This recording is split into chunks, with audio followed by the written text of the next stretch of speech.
Hi, everyone. Welcome to this episode of the Connected Families Podcast. We are so glad you're here. Today's podcast is the first in a 4-part series about anxiety. Listen in as Jim Jackson and Chad Hayenga are joined by Lynne Jackson. Together, they discuss what the root is in both us as the parents and in our kids when we all struggle with anxiety. Well, here we are. Time to talk about anxiety, and I'm feeling anxious. How about you? Yay! Let's talk about anxiety. Rah, rah. Yeah. I joke often, and it's only a half joke, I guess, that anxiety for me is sort of a lifelong journey. It's a deal that's been hard for me to conquer, and I still am a work in progress. We are working it, though. Well, thank you. And coming from you, that's quite a compliment. I'm going to take it. How about the two of you? We all wrestle with this. Yeah. It's something we're implored by the Bible not to do, but what have been some ways that anxiety has been a challenge for you? I think I don't struggle as overtly with it. I haven't had panic attacks or any physical symptoms, but I think when I dig deep in just different, maybe not so functional reactions to my kids or in social situations or whatever, I keep going down through the levels of what's this about? What's this about? What's this about? And I usually end up at anxiety. Well, and did you hear Lynn imply right there, Chad, that somebody she knows has panic attacks from time to time? Yeah. I mean, she knows a lot of people, Jim. She knows a lot of people. It's been a long time, but it's true. I have had those attacks where your body shuts down and the thinking spirals out of control, and I don't know if I'm going to have a heart attack and drop dead right here. And I've had to learn how to both physically and then spiritually moderate and get to a place where, it's been years since I've had anxiety attacks, but I'm serious, folks, when I say this is something I've wrestled with. I've been through it. And so I get that we're in a day and age now where anxiety is heightened because of the political tensions, because of the racial strife, because of the COVID lock-ins and stay-at-home learning and, all the different things. A lot of uncertainty out there. So much. Yeah. So, Chad, how about you? I never would have considered myself to be an anxious person. And then I started to have kids, and my kids were starting to do things that I didn't really have any control over. That produces anxiety because I certainly come from a perspective, unknowing, kind of coming by it honestly, that my kids are a reflection of me, and I need them to behave well in order for me to look good. And then suddenly they don't behave well. I don't look good. I feel anxious. Other people are judging me. That's what I think. And I put a lot of effort into controlling behavior that I don't really have any control over. And up goes the anxiety. Again, it's not something that I ever would have said I was 20 years ago. But now it kind of comes out in some different ways, especially about just concern about their future. Like, what are they going to become?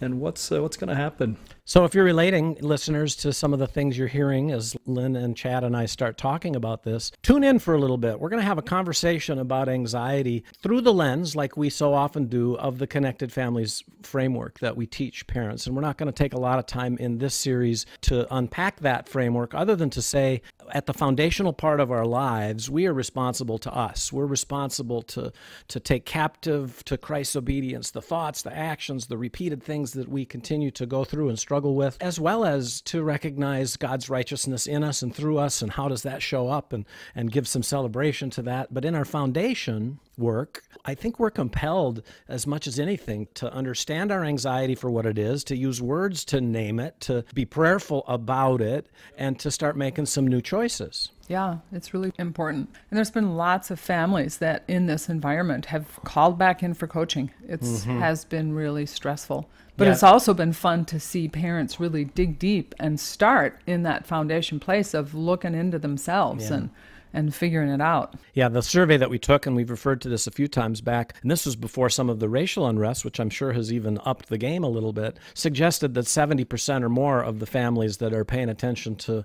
what we're doing at Connected Families have heightened stress in their homes these days. Again, the number's probably higher, and so we don't want stress to win. We don't want anxiety to win. We want to engage with this in a way, and Lynn, you suggested, and Chad, I know you too, have coached a lot of parents through some of the issues that they're stressed about that provoke anxiety in them and their kids. And so let's dive in for a little bit in this episode about what's the work we as parents can begin to do that help us to wrestle well with this issue of anxiety in our homes? Well, it really is to just ask that question, what's going on in me about this? And I coached the mom of a 4-year-old who is starting to have kind of classic, almost OCD kinds of symptoms of changing his underwear every time he went to the bathroom, and having a high fear of small, round, dark fruits like blueberries, like screaming meltdowns over blueberries and things like them. And so she came in for coaching, and we just started by digging down, wow, what goes on in you at this time? And she got in touch with how her mom had big explosive meltdowns, and then she would feel terrified. And so now when her son does this, she would feel highly anxious and out of control. Yeah. Did she share with you some of the thoughts that she would have, or some of the actions she took out of that place of fear and anxiety? Just very loud and controlling and trying to get him to calm down. And then sometimes she'd just like leave. She couldn't take it. Mm-hmm. But then as she dug under the surface, she did some really good work. And she was gracious enough to send me her journal copy from this, and had a prayer that she would pray about her son every day. And it was that God would change my belief from he is irrational, I can't stop him, I feel unsafe and alone, and change that to he's an anxious 4-year-old, and this is his release valve. I can be sturdy and safe and tender for him because God was with me when I was young with her mom, and God is with me now, bringing deep healing. God will show me how. Wow. This sounds a little bit to me like somebody who got very specific in how to apply the verses in Philippians 4. Here's Paul from house arrest, having been beaten and talked in other writings about suffering the chains for the sake of the gospel. I mean, this is a guy who's been through it and has lots of reasons to be stressed. And he starts out in Philippians 4, and he says, we need to learn to rejoice in the Lord always. And it's so important. He says, I'm going to say it again, rejoice. And then goes on to talk about the anxiety and stress. Don't be stressed. Don't be anxious. But in everything, so kids who are scared of little black objects. Mm-hmm. Parents who are afraid their kids are making poor choices. Yeah, in everything. Right? Anxious. Yeah, in everything, with prayer, petition, and thanksgiving in your heart, make your requests known to God, and the peace of God that transcends understanding will guard your heart and mind. Sounds like she was living that out. Mm-hmm, absolutely. And it was really fun to hear, she wrote back a few weeks later and just said, David is doing much better in terms of his anxiety and stress. We've had very few meltdowns or tantrums, and he seems to be able to recover more quickly. Mm-hmm. So I'll give more of their story as we go through these podcast episode. Yeah, I think that would be great, because so many times parents hear stuff that's a good idea, but how does it work? How does it get practical? So with this family's permission, we're going to share some of the details of this story, a work in progress. The other thing with the story, maybe just in bigger context, is that our beliefs and our thoughts drive feelings and actions. Mm-hmm. And so we're talking really about what we believe leads to how we're going to think about something, and then how we're going to feel about something, and then what's going to come out of our mouth, or what we're actually going to do. And so you just take this story and she started working at the top of that, the beliefs lead to thoughts, feelings, and actions. So beliefs and thoughts, as we take those things captive, are kind of a window for us to see what's going on with us, and then allow us to shift and alter those beliefs and those thoughts, which lead to different feelings and different actions over time. And Chad, you wrote about that maybe in just a little bit different way a while back, about a cycle that parents can get themselves in that gets them stuck. A stressful event happening either in or out of a home, and then this happens, and then that happens, and then this happens, and then another event happens, and now it's worse than it was before. Can you describe that cycle just a little bit before we talk and think practically about how to go after this a little differently? Yeah, like you said, there's an event that happens, and the article that I wrote was around school. Okay, so you get an email from the teacher saying your child's not doing very, very well right now, or starting to put pressure on the parent in hopes, I think, then to put pressure on the child increases my anxiety. And then I move towards projecting a negative future. Like, oh my goodness. If we don't get this thing figured out pretty soon, and I don't know if other parents have said or thought those things, but I've thought that, lots of parents I coach with have thought the same kinds of things. If we don't get this thing figured out, this negative thing is going to happen. They're never going to graduate from school. They're going to have to retake the class, whatever it might be. And then it moves me into controlling and micromanaging. Okay, when I get fearful and anxious, I naturally become a controlling parent. That's my default. Anxiety leads me to controlling and micromanaging. So now I'm having a conversation with my child saying, what are you doing? I got an email from your teacher. And you can just hear even the anxiety in my voice does not produce a response that's going to be very receptive to that. So, which is such an important point. I just want to stop and dwell on it for a second. We haven't really said this out loud as well as we could have yet, which is there's a relationship, isn't there, between our kids' anxiety and ours. If I get anxious in my efforts to help my child settle down, that's not productive. It goes the other direction because my kids feed off of my anxiety. Right. Yeah. So increased anxiety leads to projecting a negative future, moves me towards controlling and micromanaging, which leads to discouragement for my kids. They start to get discouraged, and discouraged kids tend to give up or they're just not going to do the things that we would like them to do. And our discouragement really moves them towards really our children resenting and resisting us. So they're discouraged. I'm offering great suggestions, by the way. I mean, if they would just do what I'm telling them to do, everything would be fine. Yeah. Okay. Of course. Dad knows best, right? But there's the resentment and the resistance that starts to happen when I move in that direction, which then, by the way, completes our cycle and moves me back into an increased anxiety, because now I'm getting this back talk or this lack of movement towards what they should be doing, and I get more anxious, and we just keep rolling through that cycle. So we get to the end of one iteration of the cycle and hear ourselves saying things like, where is this heading, and what are we going to do about this? And, you know, all of these negatively charged expressions, not that it's not healthy to want to do something about it, but that you can hear the energy, right? And when it's that kind of energy, then it tends to fuel the process. Boy, I sure relate to that cycle myself, as well as parents I've coached. Say more about that, Lynn. Well, just that as our anxiety grows, we get more prone to think negatively because our systems are in fight or flight. Self-protection, where's the danger? And then we get more controlling, because that's all part of that, fight or flight system, is to try to control something. When we feel out of control, then the kid gets discouraged and he or she fights back or just gives up. And then the whole thing goes more and more. You said that you relate to that. How is that personal for you? Oh, it just reminds me of what would be behind my riding my kids more when they were young. It's like, what's going to happen if this doesn't go somewhere? It doesn't get better, and I got to make it better and quick and put a lot of pressure on everybody. So here's a little bit about this cycle. Here's a little bit about the traps we get ourselves in by repeating the cycle of anxiety. We're going to come back on the other side of a little break and talk about some hope. What are some things we as parents can do to think practically, to do some things that help us to release our own anxiety before we engage with our kids as much to help them with theirs? Here at Connected Families, our mission is to equip parents to lead their family with grace. With that in mind, we have a number of free resources on our website. There's a free ebook called Help Your Child with Their Anger. There is also a number of free encouraging image downloads and even a list of 60 fun activities to do with your kids.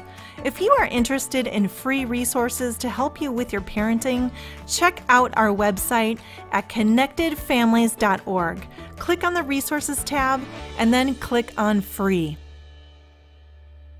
Well, we took a few minutes there to talk about the struggle with anxiety that each of us relates to. As individuals, each of us has found ourselves in anxious places. We've learned some things about how to move toward God's grace, God's truth, the peace that surpasses understanding. We've learned to help parents through that. Let's take the rest of our time to really look into what is the antidote? What are some ways that we can grow away from that anxious place, those anxious habits that we have, and toward those peaceful, peace that surpasses understanding practices and habits. And one of the things, just following up on your Philippians 4 take around the peace that passes all understanding, guarding our hearts and minds in Christ Jesus, the following two verses, Paul tells us what we should focus on. And he says, kind of the antidote, right? Yeah, finally, brothers and sisters, whatever is true, whatever is noble, whatever is right, whatever is pure, whatever is lovely, whatever is excellent, praiseworthy. Think about those kinds of things. And then I really like verse 9 where he says, whatever you have learned or received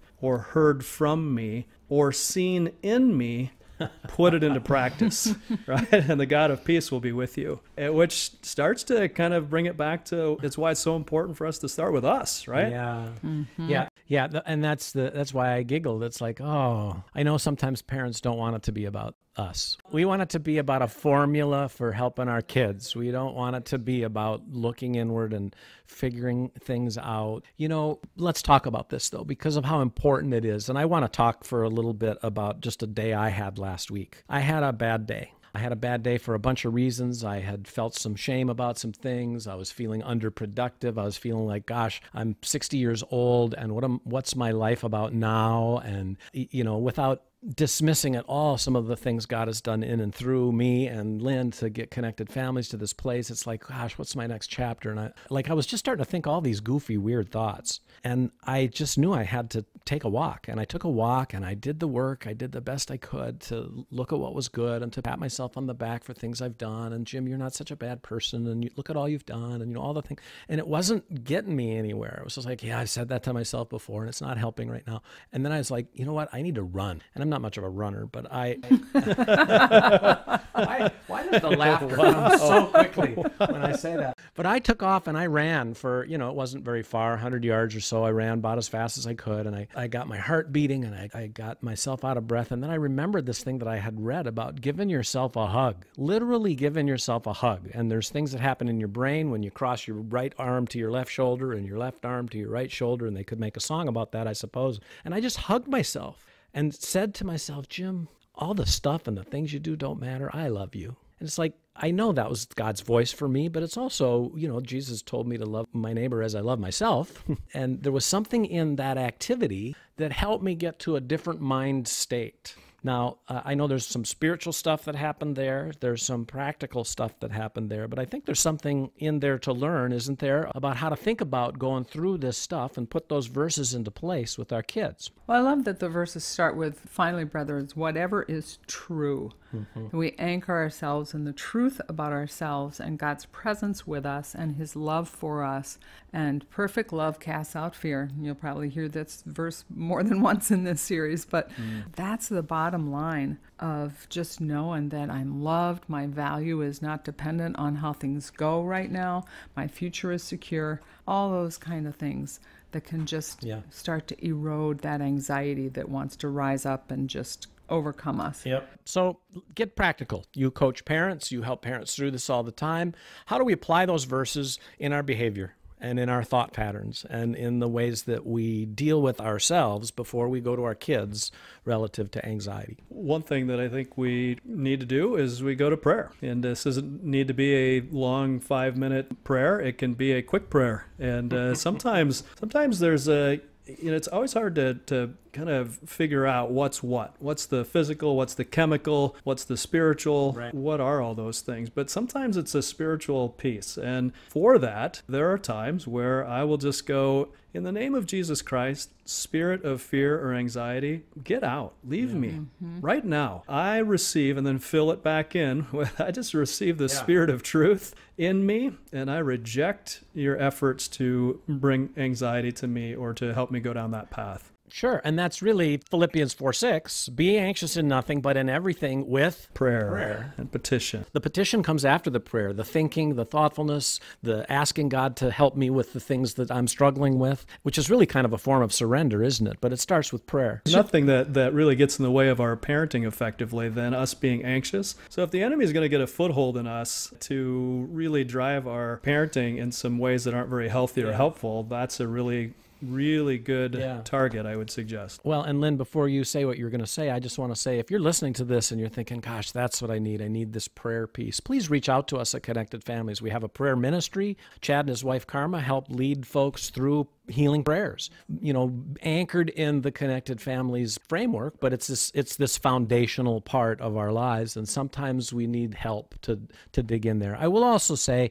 since I'm talking about needing help, sometimes we get stuck in anxious patterns and we just can't get out by ourselves. And prayer and, all the things that we've been told or read about to do just aren't helping. It's okay to get help, to seek help. I have sought help for my anxiety in my life, and it's been profoundly helpful to seek professional help by way of a family therapist to help me sort that out, and a Christian family therapist that helped me sort out how to think spiritually and develop some new tapes, if you will, for guiding my own anxiety. But please reach out to us if this prayer piece speaks to you in any kind of a way. But then beyond that, what are the tools that you've given to parents to think and act their way through this? Well, there's a lot just that we can do with our body to decrease our anxiety. Because if you think in terms of whatever my body might do in a fight or flight situation, in terms of self-protective actions, you just do the opposite of that. And that will begin to calm your nervous system. So, for example? So, in fight or flight, we take rapid, shallow breaths to try to get oxygen as quickly as possible. So instead, it's about deep breathing, slow exhale, slow inhale, a little pause. You never hold your breath and pause while you're under attack, because, that's dangerous. So you begin to do that kind of breathing, and it's going to calm your body down. But it's different for each person. I was coaching one mom, and in the midst of the craziness, she said, oh, yeah, the breathing thing, that just doesn't work for me. I'm an intense physical person, so I just got into my sweats, and I started jumping and touching the ceiling, because she was a volleyball player at one point. So she got her big muscles engaged, which then led to some breathing, whether that was her effort or not, which is what I did when I ran. I wasn't thinking about breathing. I was thinking about exerting. But but that uses up the fight or flight chemistry, like we talked about in our sensory diet post. It uses up the fight or flight chemistry if we do big muscle work. So, take a jog around the block, or go shoot some hoops with the child that you're struggling with. Do some push-ups, something like that. So that can really help. And the research about exercise and anxiety and depression is really, really strong. And then simply focusing on what is good and true, like Philippians 4:8. And this was huge for me because I could get into a real negativity cycle. So just recognizing that these negative, anxious, discouraged thoughts can truly be a tool of our enemy, and that I am determined not to give him the satisfaction of our spiritual enemy, not to give him the satisfaction of raking myself and my children over the coals with these anxious, discouraged, negative, there's no hope, you're defective, you're inadequate kind of beliefs, knowing that they are subtle lies. And so really digging back to what's true and keeping that in front of my eyes and remembering that. And they're keeping it in front of your eyes, really that practice of understanding and identifying what the unhelpful, we call toxic beliefs are, and then literally writing down the truth, right? And finding ourselves asking God, what's true about me in this situation? Could you help me? And that might mean you ask a couple other people if you're really stuck. But what is true about me? Writing it down, putting it on your phone, putting it where you can see it. And when you're tempted to go back to that place of repeating the negative, you're like, no, this is the truth, and that we saturate ourselves in truth. I really love that, and it makes me think about the meme movement, the memes on Facebook and on Instagram, and people love certain memes, and I've noticed a trend about the memes as it relates to spiritual things, and sometimes the memes are those kinds of memes that it's like, if you keep your head up, you won't run into a tree. Or something. I'm just making this up. Don't make a meme out of that. But it's the kind of meme that reminds me that I've been running into trees a lot, and it feels sort of discouraging. Like, that's not a helpful meme for me, because I run into trees a lot, and that's a part of my life. If we relate it to anxiety, I still, at age 60, run into anxiety trees because I don't always keep my head up, and that meme isn't going to help me. But what's the short meme that might help me? Dwell on what's true about you. Dwell on what's true about God. A short, repeatable thing. Well, and that's what I love about David's mom did when she wrote this in her journal. She told me she referred to this every morning in her prayer time. She would go back to these core beliefs, and she had a different one for each of her kids. But just even thinking again about that belief about David, it's like, I can be sturdy and safe and tender for him because God was with me when I was young. So she and wrote he her is own with meme me now. Yep. Of she wrote her own encouraging truth. I love that. Well, What else do you want to say about this before we wrap? I want to say that our kids can learn more from watching how we deal with anxiety and stress than they probably ever can in a Sunday school lesson, because this is real life. This is who I look to, as you said about whatever you've learned and seen and received from me. This is real life. These are my real God-ordained role models. And to overt and talk about our process out loud instead of disappearing to our quiet time and coming back a little more peaceful, but talking out loud about how we deal with anxiety and memorizing scripture together with our kids. Wow. So when one of our kids was struggling in middle school with just anxiety about the pressures of middle school, we worked on memorizing Philippians 4, 6, and 7 together, and that kind of became a life verse for him. And that's invaluable opportunity to disciple our kids when we are going through all this tough stuff. The effort that you put in around this work, the foundational work, will lead to then the rewards later. We can't start at the, don't be anxious kids. And so I just say, give yourself a break. Identify. I always think about it as the mall kiosk where you look for the "you are here" statement, right? And you go, oh, there's the sticker, "you are here." It's really hard to get places when you don't know where you are. And so if you're going, this is where I'm at, where do I want to go? And God would give me vision for that. And I think having mentors and people come alongside of us, living this by yourself, feeling like you've got to gut it out or somehow make the changes by yourself can be really daunting and really hard. So inviting a trusted friend or spouse into that situation who is willing to offer you grace and give you encouragement around that could be very beneficial as well. Yeah, so the Antidote Cycle, if you will, begins with prayer, begins with a physical awareness and doing some breathing however we can, or getting physical to the degree that we can. It's to give some brain power to what's good, to focus on what's good. It's to be thoughtful about the things we say to ourselves and to repeat life-giving stuff and to find a way to defeat stuff that's not life-giving. And then it's to find help, to get help, whether it's professional help or not. Invite people to walk this journey with you, especially in these days, in these times. So important to be sharing our journeys with one another. I just want to even add in a little story. This topic brings me back to the night a while ago when Jim and I were in a really, really rough, discouraged, highly anxious place. And we showed up on Chad and Karma's doorstep and just said, "Pray for us." And they lit a fire and put us into chairs and gave us a little back rub as they prayed. And it was one of the most amazing healing times. Even if you have to get a babysitter for your kids, who are your people that can do that for you? And maybe it's just a Zoom prayer, but get support from the body of Christ. So we've referenced a number of posts and things that you can access. They'll be in the show notes. And we're going to come back next time and talk about some do's and don'ts, very practical do's and don'ts for encouraging our kids through anxiety as we get a hold of our own. What are the well-intentioned things parents do that might end up being counterproductive? And so between now and then, just get deep in yourself in this notion that as you grasp your own anxiety and where it's coming from and what you do to submit your anxiety to the Lord, know that you'll be better able to help your kids with their anxiety. Thank you for joining us for this episode of the Connected Families Podcast. We hope you got tips that you can use in your parenting today. Please subscribe and leave us a positive review so other families can find us and learn how to parent with peace and connection.